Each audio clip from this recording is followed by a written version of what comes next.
kami dari kelompok 5 akan menjelaskan dan membuat video tentang cloning. Tentunya kami akan memperkenalkan diri. Nama saya Raihan dari absen 20. Saya Muhammad Nabi dari absen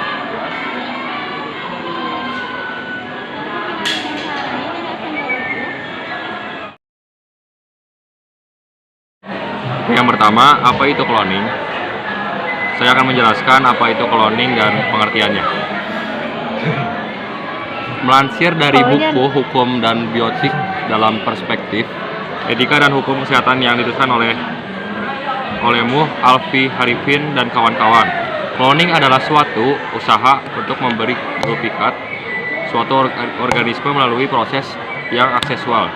Dengan kata lain, cloning adalah membuat fotokopi atau pengandaan dari suatu makhluk melalui cara-cara yang non-seksual.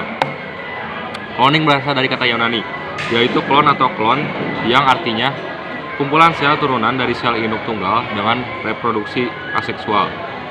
Teknologi cloning mengarah pada kemajuan dunia kedokteran serta bermanfaat untuk pengembangan ilmu pengetahuan, diagnostik, dan terapi. Namun, cloning juga dapat berdampak negatif, yaitu dapat disalahgunakan untuk menciptakan spesies atau ras baru dengan tujuan tertentu yang bertentangan dengan nilai kemanusiaan.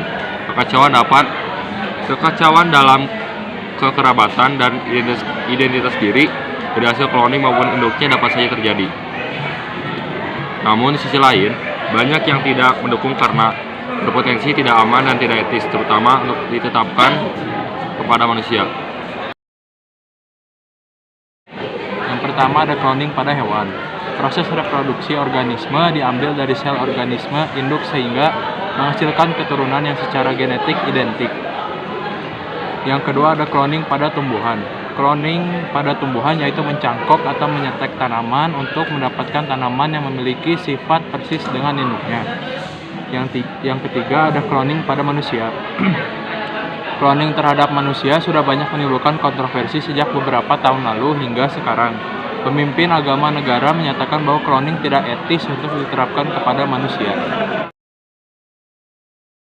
Positif dari cloning yaitu cloning menjadi pilihan untuk menyelamatkan genetik yang hilang dari hewan yang mati secara alami.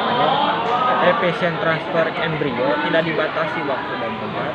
Yang ketiga, embrio dapat disimpan dalam waktu yang lama.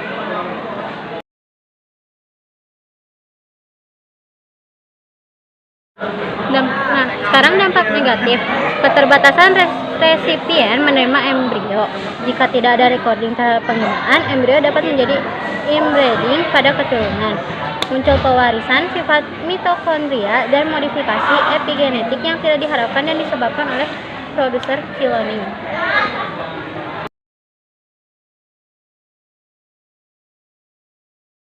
Contoh proses cloning.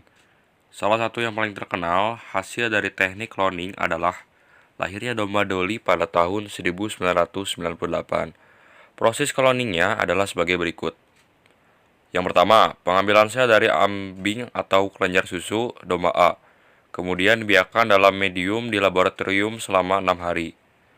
Kedua, sel telur yang belum divertisilasi diambil dari domba B. Inti sel yang mengandung DNA dikeluarkan dari sel tersebut.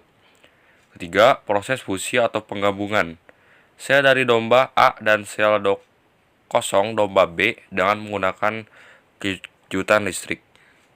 Keempat, embrio hasil fusi dimasukkan ke dalam uterus domba yang C sebagai bertindak ibu angkat,